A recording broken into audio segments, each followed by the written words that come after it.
오늘 말씀은 요한복음 7장 37절에서 39절, 그리고 요한계시록 22장 16절에서 17절 두 곳의 말씀을 중심으로 하나님의 은혜를 함께 나누겠습니다. 성도는 성경에 나타나 있는 그 기록대로 설명을 드리면, 성도는 그리스도 안에서 신실한 자들입니다. 또 요한계시록에는 성도를 하나님의 종이라고 기록하고 있습니다. 하나님의 종들은 또 하나님을 경외하는 자라. 요한계시록은 그렇게 우리에게 일러주고 있습니다. 성도는 이렇게 그리스도 안에서 신실한 자들입니다. 그리고 하나님을 경외하는 자들이고, 저는 성도는 항상 하나님을 기쁘시게 하는 자들이다. 이렇게 제 나름대로 성경을 통해서 얻은 지혜를 가지고 여러분들에게 증거할 수 있습니다. 성도는 하나님을 늘 기쁘시게 하는 자가 되어야 합니다. 그렇다면 하나님이 기뻐하시는 일이 무엇인가를 먼저 알아야 되지 않겠나 하는 생각을 합니다.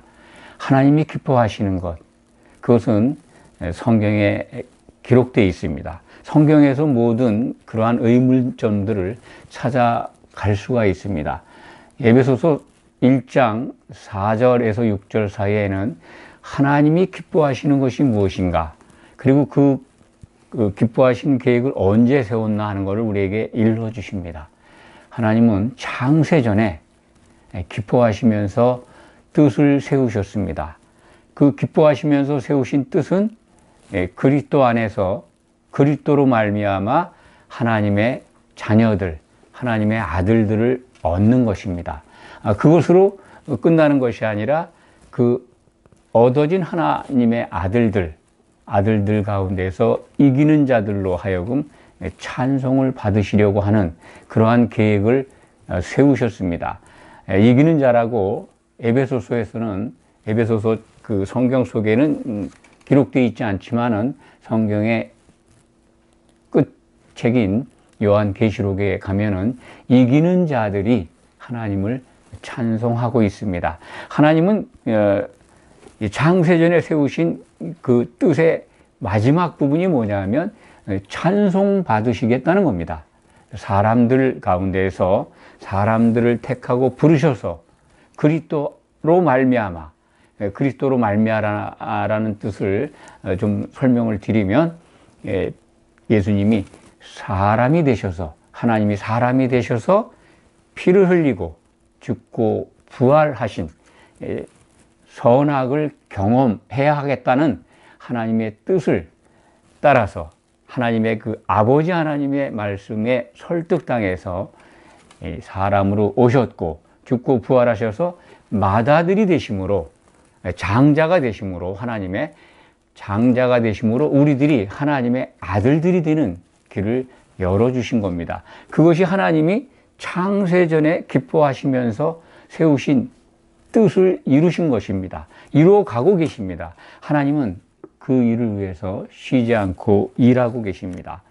그러니까 성도는 하나님이 기뻐하시는 것이 무엇인가를 먼저 분명하게 안다면, 종교생활 또는 신앙생활 속에서 하나님이 기뻐하시지 않는 그러한 인간 중심의 생각과 전통과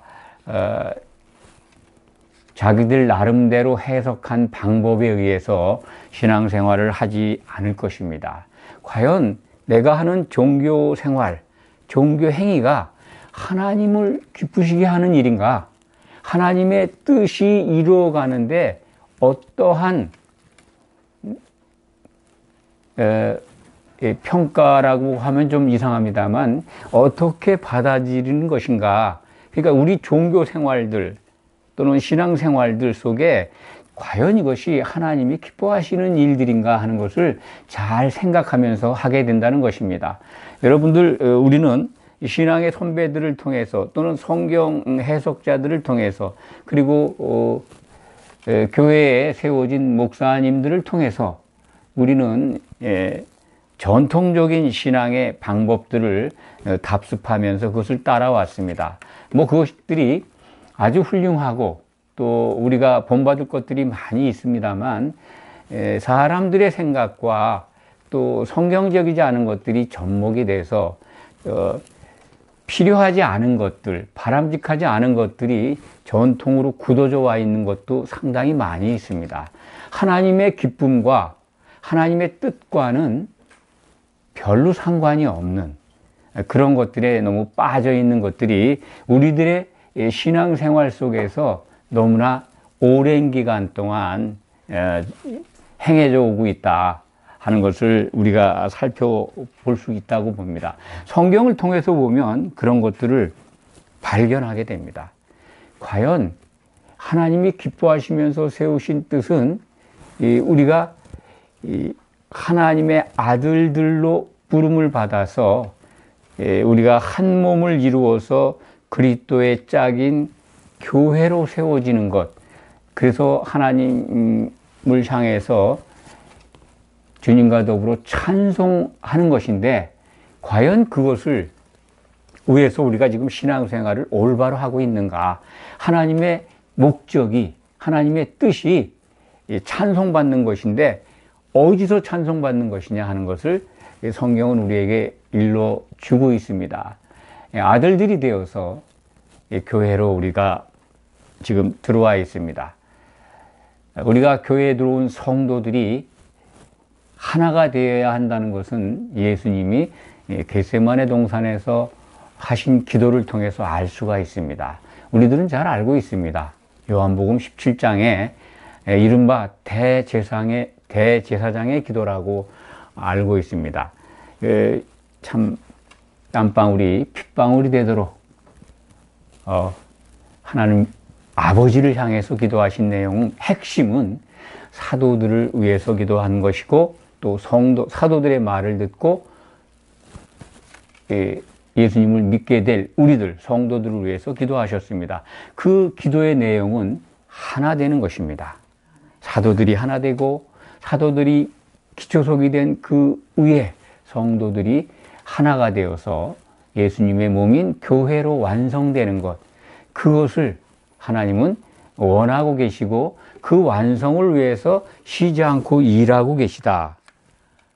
그것을 성도들이 올바로 안다면 하나님이 기뻐하시는 이 뜻, 우리가 정말 예수님 안에서 하나 되는 것, 그래서 예수님의 짝인 교회로 완성돼 가는 것, 그것을 가장 기뻐하신다는 걸 안다면 성도들의 신앙의 방법, 신앙의 모습들은 좀 더 하나님이 우리에게 일러주신 성경대로, 하나님이 기뻐하시는 대로 신앙생활을 하지 않겠는가 하는 생각을 합니다.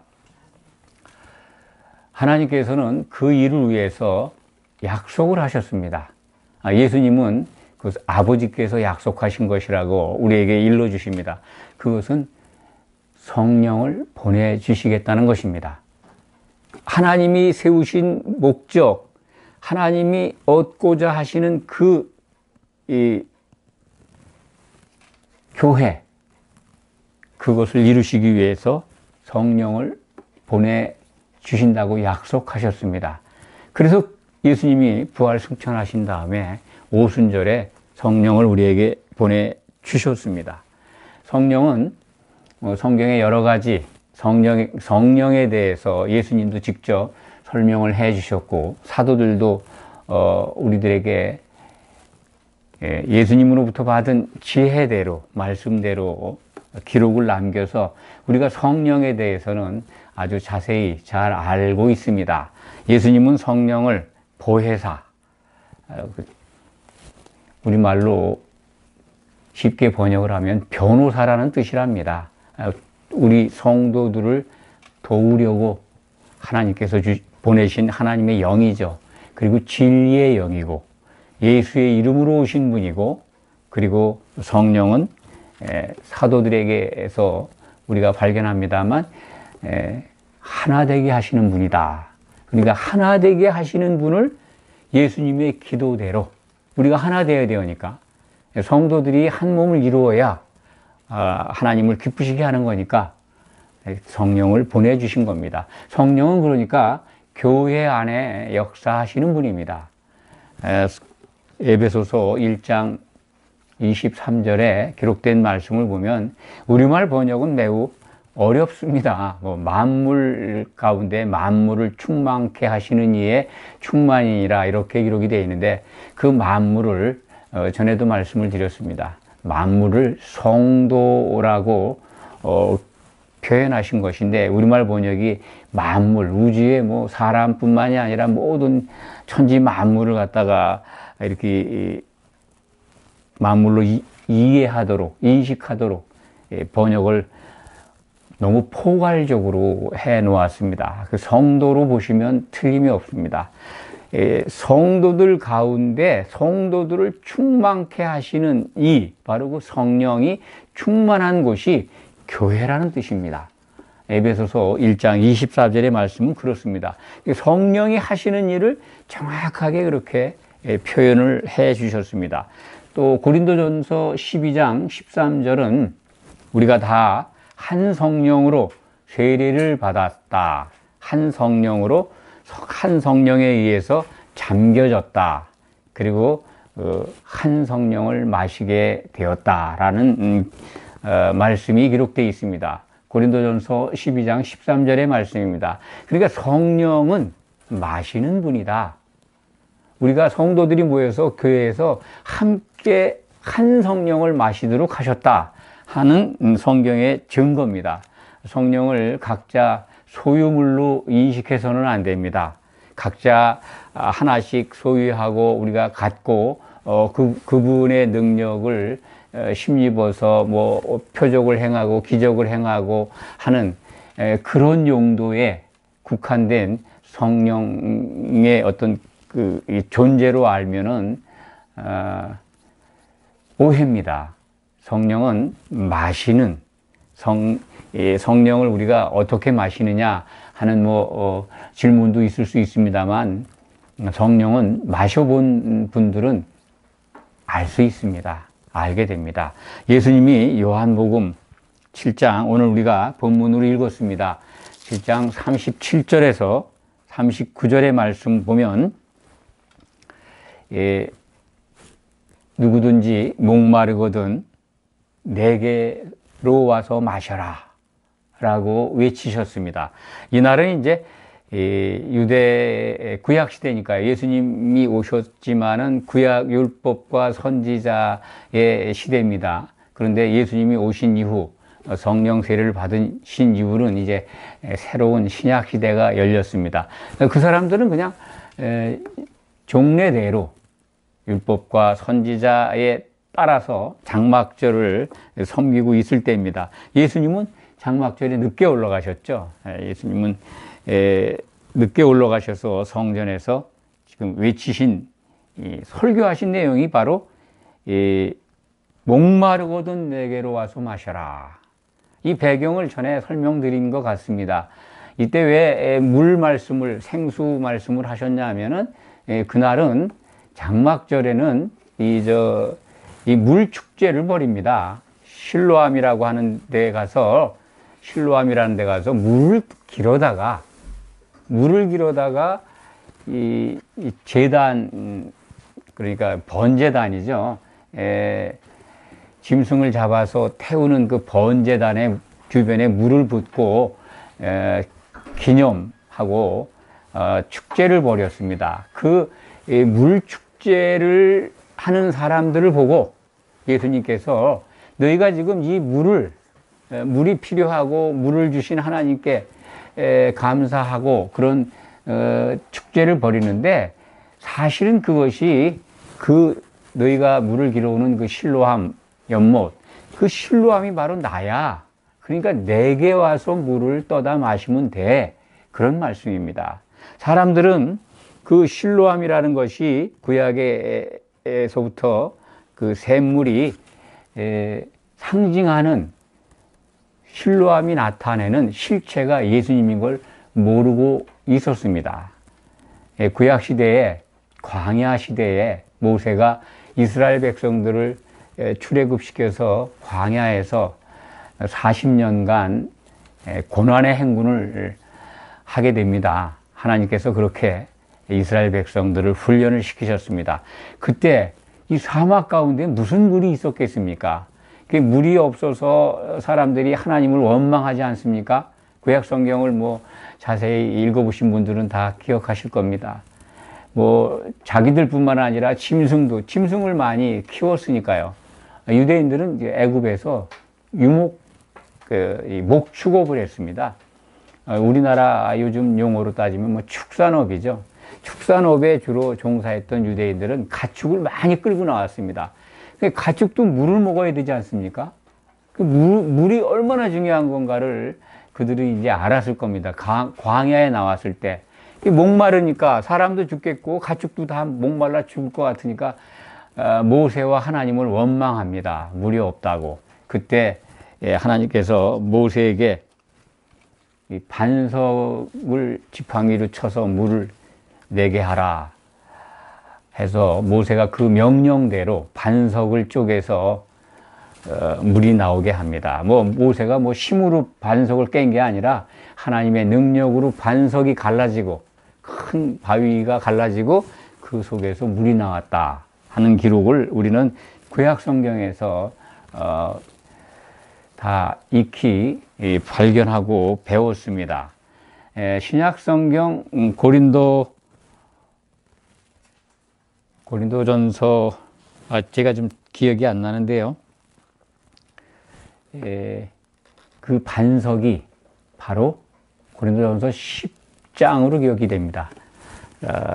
반석이 곧 그리스도다라고 하는 신약 성경의 증거가 있습니다. 광야에서 물을 낸 그 반석이 바로 그리스도라는 겁니다. 그 반석은 그림자였고 실체는 예수님이라는 겁니다. 예수님이 너희에게 생수를 먹게 했다. 그런데 그 예수님은 지금 이제 유대인들 물 축제해 버리는 장막절에 성전에 오셔가지고 목마른 자들은 다 내게 와서 마셔라. 내가 바로 생수를 공급하는 반석이다. 너희가 지금 실로암 연못에서 물을 기르다가 지금 이렇게 붓고 있는데 그 실로암 연못이 나다. 그런 말씀입니다. 이 생수의 근원이 바로 예수님인 것을 이들에게 알려주시는 겁니다. 그런데 오늘 말씀 요한복음 7장 39절에 보면 이렇게 나와 있습니다. 38절에는 나를 믿는 자는 성경의 이름과 같이 그 배에서 생수의 강이 흘러나오리라. 생수가 흘러나온다는 거예요. 생수를 받아 먹을 수 있다는 거예요. 근데 그 생수가 뭐냐면 39절에 이는 그를 믿는 자들이 예수 그리스도를 향하여 믿는 자들이 받을 성령을 가리켜 말씀하신 것이다. 성령이라는 말씀이 놀랍게 나옵니다. 우리가 마시는 생수, 육체에 목이 마를 때 먹는 물, 그것을 생수라고 그러죠. 그런데 우리 인간이 정말 마셔야 될 생수는 우리의 생명의 본체가 뭡니까? 우리의 생명은 몸이 아닙니다. 잘 들으세요. 몸이 아니라 몸 안에 담겨 있는 혼이 우리의 생명입니다. 이 혼은 우리가 수도꼭지에서 나오는 그 물, 그걸 먹어서 사는 게 아닙니다. 이 성경이 말씀하는 이 생수는 바로 예수님의 이름으로 보내주신 생수, 성령이라는 겁니다. 그걸 마셔야 영생한다는 겁니다. 이것을 성경은 알려주고 있는 겁니다. 우리는 목마르면 물을 찾습니다. 그런데 그 영혼이라고 하는 혼이 목마른 것을 못 느낀다면 참으로 그것은 안타깝습니다. 그것을 느껴야 합니다. 그래서 오늘 우리 말씀 제목을 제가 목마름은 기적을 가져온다라고 정했습니다. 사람은 이 혼의 목마름을 느껴야 합니다. 그것이 기적입니다. 그것이 없다면 죽은 자입니다. 육체는 살아있지만 혼이 깨어나지 않으면 죽은 자입니다. 성경이 일러주는 살아있는 것과 죽은 자의 정의가 그렇습니다. 육신이 목마르면 물을 먹으면 갈증이 해소됩니다. 그런데 영혼이 목마른 것을 모른다면 혼이 죽어 있는 겁니다. 혼이 살아야죠. 살아있다면 목마릅니다. 목마름, 유명한 시인의 타는 목마름이로라는 시도 있었고, 젊었을 때 그것을 즐겨 읽었던 기억도 납니다. 타는 목마름이 있어야 합니다. 그것이 내가 정말 사는 길입니다. 우리가 육체의 몸을 가지고 몇 년 살겠습니까?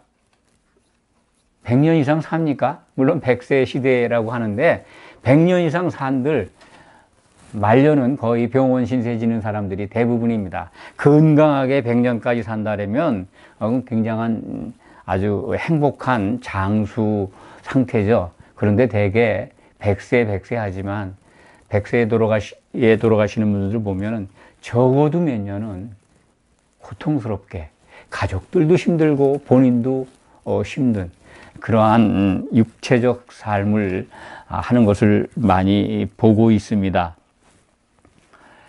육체의 목마름은 아는데 혼의 목마름은 모른다면 참으로 불행한 일입니다.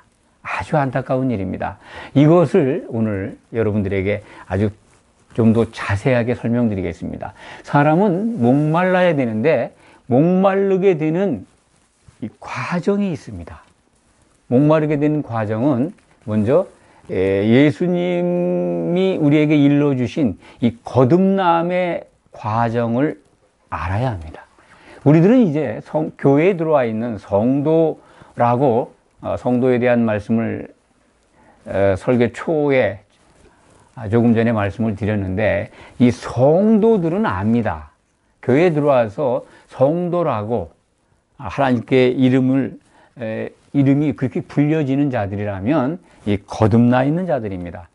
거듭났다고 하는 것은 아담 이후에 죽어 있는 영이 사람에게는 하나님이 영을 불어넣으셨습니다. 짐승은 영이 없습니다. 혼만 있습니다.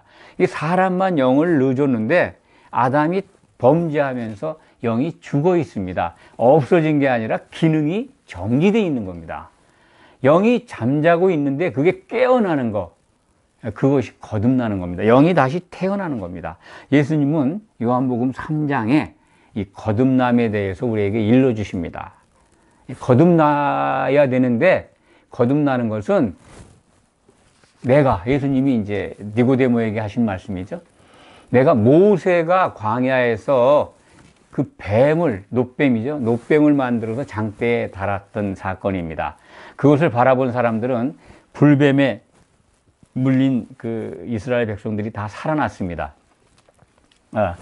그것은 이제 그림자라는 거죠. 예수님이 장대에 십자가에 매달려야 된다는 겁니다. 내가 십자가에 매달리는 걸 바라보는 자, 저분이 우리를 구원해 주실 하나님의 아들이었다. 독생자로 오셔서 우리 때문에 죽으신 분이다. 그것을 믿고 바라보는 자들은 거듭난다는 겁니다. 영이 살아난다는 겁니다. 그래서 많은 사람들이 전통적으로 우리말 성경의 해석이 거듭나는데 성령이 작용하는 걸로 이해하는데 본문은 그렇지 않습니다. 원문은 영이 영으로 나고 육으로 나는 것을 거듭난다. 육체로 난 사람들이 이제 예수님을 바라보고 십자가에 달리신 예수님을 바라보고 장대에 달린 뱀을 바라보듯이 예수님을 바라본다면 은혜로 영이 살아난다라는 말씀입니다. 이 부분을 잘 기억하시기 바랍니다. 우리말 성경 때문에 우리말 성경 번역이 물과 성령으로 나지 아니하면 이렇게 표현이 되어 있는데 물과 영으로 나. 어머니 뱃속에서 양수가 터져서 우리 육체가 나오듯이 우리 죽어 있는 영이 다시 살아나는 것, 영이 살아나는 것을 거듭나는 것이다. 이 거듭나면 이제 목마른 현상이 오게 됩니다. 목마르지 않은 거는요, 저는 성경에서 본다면 틀림없이 거듭나지 않은 확실한 증거입니다. 만약에 성도가 됐는데 교회에 출석해서 예수를 믿고 주여 주여 하는데 목마르지 않다면 거듭나지 않은 겁니다. 그것을 저는 성경을 통해서 확실하게 여러분들에게 증거할 수 있습니다. 목마른 자들은 어떤 현상이 있을까요? 목마르면 갈증이지 않습니까? 물을 찾아요. 생수가 먹고 싶습니다. 그럼 생수가 뭔가 하고 찾는데 그 생수가 무엇인가, 생수를 먹는 방법을 성경은 일러줍니다. 적어도 신약 성경을 들여다보면 생수가 예수님이구나. 예수님을 향해서 믿는다면 나는 이 목마른 갈증을 해소할 수 있구나 하는 길을 찾게 됩니다. 생수를 마시는 방법을 여러분들에게 지금 일러주고 있습니다. 예수님이 외치셨습니다. 내게 와서 마시라고. 목마르거든. 영이 살아났다면 목말라집니다. 타는 목마름이 있습니다. 영혼이, 내 혼이 뭔가 이 세상에 있는 지식이나 성취나 부와 명예 가지고는 채워지지가 않습니다. 뭔가 부족해요. 아주 그냥 배가 고프기도 하고 목이 마르기도 합니다. 그것이 바로 갈증입니다. 목마름입니다. 이 목마름이 있어야 합니다. 성도라면 그렇습니다. 성도의 정의를 말씀드렸습니다. 그리스도 안에서 신실한 자들이라고, 그리고 하나님의 종들이라고. 하나님의 종은 하나님을 경외하는 자들이고 저는 하나님을 기쁘시게 하는 자들이다. 하나님을 기쁘시게 하는 게 뭡니까? 예수님께 와서 생수를 받아먹는 자들입니다. 목이 마른 자들이 예수님께 와서 값없이 주시는 생수를 마시는 것, 그것이 하나님이 기뻐하시는 것이다. 오늘 계시록 22장 16절 17절까지 우리가 같이 읽었습니다. 이 생수를 찾는 목마른 자들을 부르시는, 목마른 자들이 무엇을 해야 되는 것을 일러주는 말씀인데요. 사실은 이 오늘 설교 제목과 같이 이 기적이라고 하는 거, 우리들은 기적을 무슨 이 능력, 뭔가 아주 불치병이 그냥 벌떡 낫는다든지, 기도를 했더니 참 부족한 것들이 채워져 가지고 모든 곤란한 것에서 다 회복이 돼 가지고 아주 기적과 같이 삶의 모습이 변했다든지, 또 죽었다가 살아난 사람들도 있고, 이런 어떤 이 성령이 주시는 능력, 기적이라고 그러죠. 우리들이 생활 속에서 찾는 기적들, 그걸 참 좋아합니다. 기독교 안에도 너무 좋아합니다. 그런데 성경을 통해서 보면요, 그것도 기적인데 하나님 편에서 보면은 우리에게 주시는 것은, 우리는 기적이라고 생각하는데 그건 표적입니다. 하나님이 그냥 보여주시는 신호입니다. 하나님의 표적 가운데, 우리가 느끼는 기적 가운데 가장 큰 것은 불치병이 낫고 부자가 되고 무슨 교회가 폭발적으로 성장을 하고 부흥하고 그런 것이 아닙니다. 가장 큰 기적은요, 성도들에게 임하는 가장 큰 기적은 목마른 겁니다. 목마른 거.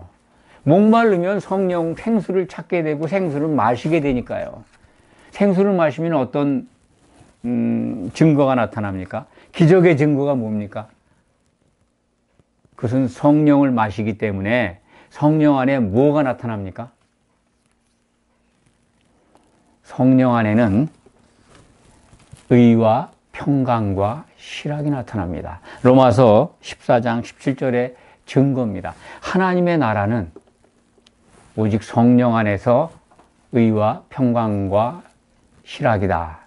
하나님의 나라를 설명한 말씀입니다. 하나님의 나라는 먹고 마시는 것, 그것이 아니고 의와 평강과 실학이라는 겁니다. 근데 사람들은 표적과 기적을 먹고 마시는 것 속에서 찾아요. 먹고 마시는 게 뭡니까?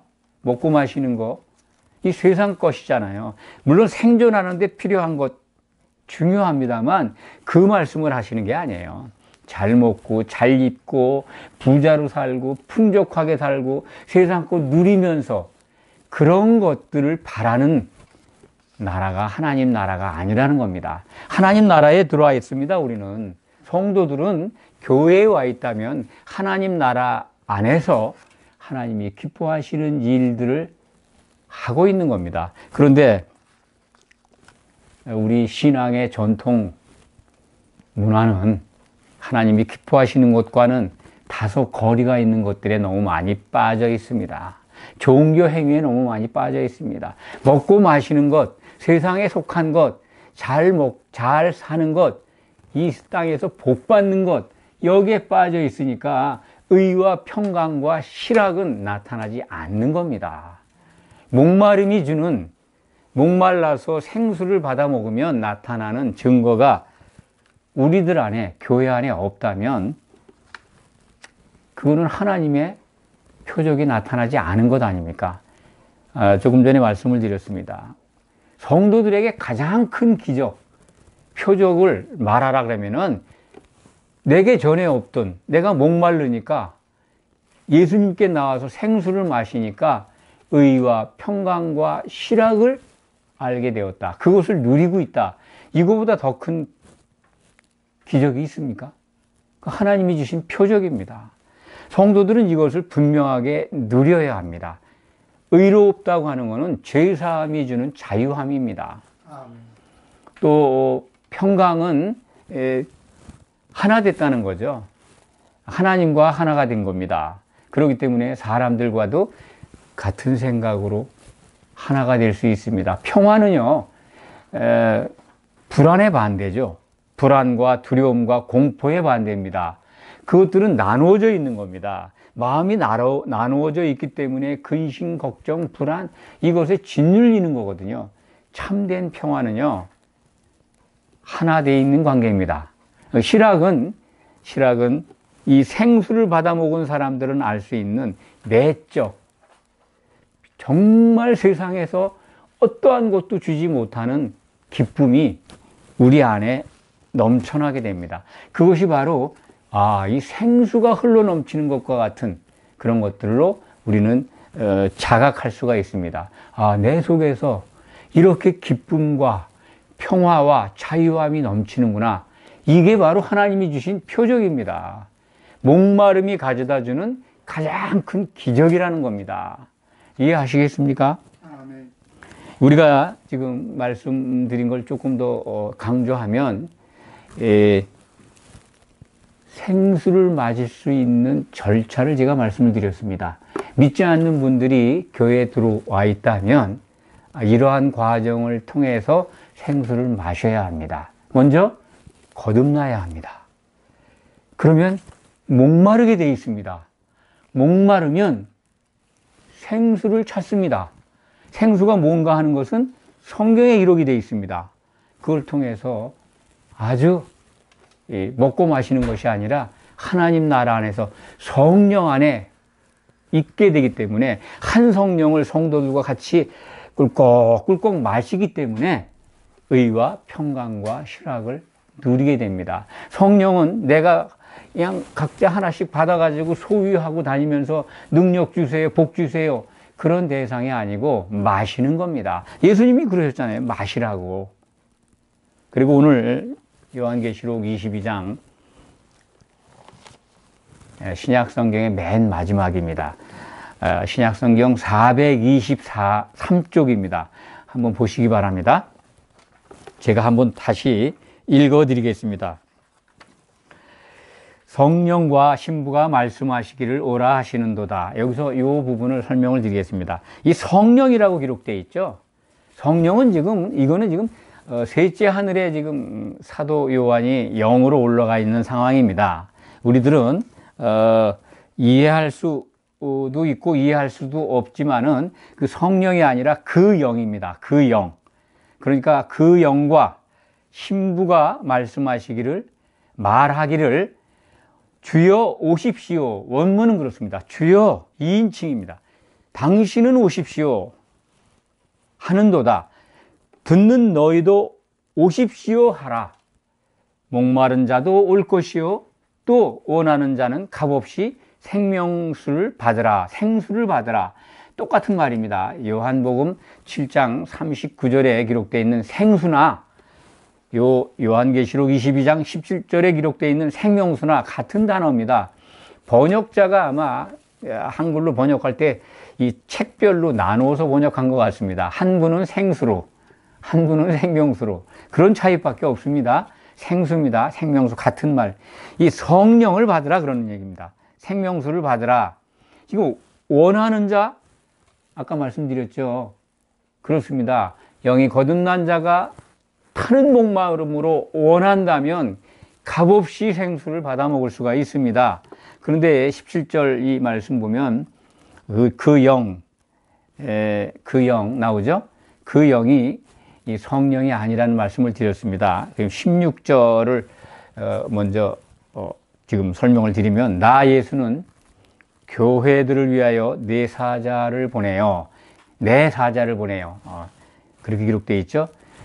지금까지 예수님이 요한계시록을 통해서 사도 요한에게 보여주신 게 있습니다. 그리고 말씀을 하셨습니다. 그런데 그게 천사입니다. 그 천사들을 보내서 했다는 거예요. 그 천사가 바로 17절에 그 영, 사자입니다.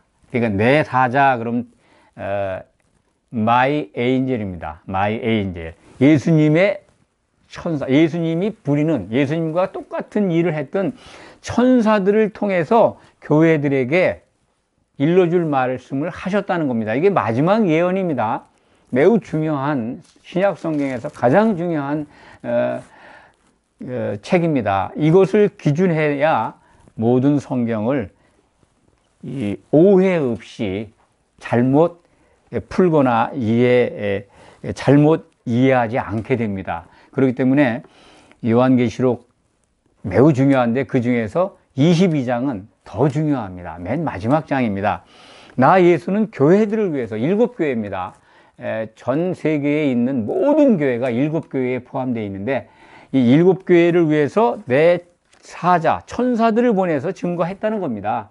그래서 여기 17절에 나와 있는 그 영, 성령이 아닙니다. 그 영과 신부, 그 교회, 완성된 교회를 지금 사도 요한은 먼 미래에 이루어질 그 교회를 보고 있습니다. 그 완성된 교회, 우리 성도들로 이루어지는 그 교회, 예수님의 신부로 단장된 교회입니다. 그래서 신부라는 표현을 한 겁니다. 예수님은 다시 오실 때 그 완성된 교회와 결혼하기 위해서 오십니다. 각자가 신부가 아닙니다. 우리는 성령 안에서 하나가 되는 겁니다. 한 몸을 이루는 겁니다. 그것이 하나님이 기뻐하시는 일이라고 말씀드렸습니다. 그 일을 위해서 하나님은 쉬지 않고 일하고 계십니다. 그래서 오늘 그 하나님이 기뻐하시는 일들을 하는 자들, 곧 우리들, 그것을 성도라고 한다라고 말씀을 드렸던 것입니다. 말씀을 정리하겠습니다. 우리는 목이 말라야 합니다. 생수를 마셔야 합니다. 그래야 우리의 생명의 진짜 생명입니다. 성경은 우리의 목숨이라고 우리말로 번역이 되어 있는데 헬라 말로는 푸시케입니다. 혼입니다. 우리 육체 안에 혼이 담겨 있습니다. 이게 우리의 생명이고 육체가 죽으면 이 혼이 떠납니다. 예수를 믿은 자들은 낙원에 가서 쉬게 됩니다. 그런데 이 목마르기 위해서 거듭나야 된다고 했지 않습니까? 영이 살아나서 예수와 관계 맺고 영이 살아난 자들, 거듭난 자들은 이 혼 안에 하나님이 주신 영이 살아나 있습니다. 이 영과 혼이 함께 그래서 낙원에 가서 쉬게 됩니다. 여러분들은 목말라야 합니다. 그렇기 때문에 먼저 거듭나야 되고 목마름이 있어야 되고 정말 간절히 원해서 생수를 벌컥벌컥 받아 마셔야 합니다. 그래야 하나님이 기뻐하시는 성도가 됩니다. 이기는 자가 됩니다. 저는 여러분들에게 이기는 자가 되어서 예수님이 다시 오실 때 혼인잔치에 들어가서 아버지를 향해서 함께 찬송하기를 원합니다. 그것을 위해서 이렇게 여러분들에게 말씀을 증거합니다. 기도하겠습니다. 아버지 하나님 감사합니다. 목마른 자, 원하는 자 와서 값없이 마시라고 하신 말씀 참으로 감사합니다. 이제 이 말씀을 붙잡고 우리 거듭난 자들, 그리고 목마른 자들, 원하는 자들 모두 모여 생수를 마시고 있습니다. 부어주시는 은혜 감사합니다. 언제나 우리 가운데 성령 충만함으로 우리가 그 믿음의 올바른 경로를 통해서 이기는 자가 되기를 원합니다. 아버지 하나님, 끝내 승리하도록 우리를 붙들어 주시고 인도하여 주시옵소서. 예수 그리스도의 이름으로 간절히 기도하옵나이다. 아멘.